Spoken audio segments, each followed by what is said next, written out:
To enable or disable attack vectors SOS message in Samsung Galaxy S20, open settings, swipe up or down home screen to access the app screen, and then tap settings icon. You can also open settings screen from notification panel. Swipe down notification panel and then tap settings icon. Scroll down settings screen, find advanced features,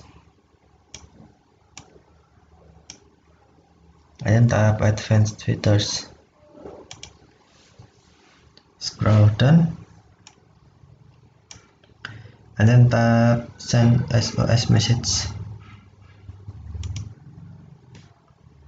To enable attack vectors, tap attack vector switch until blue, or to disable, tap switch until white.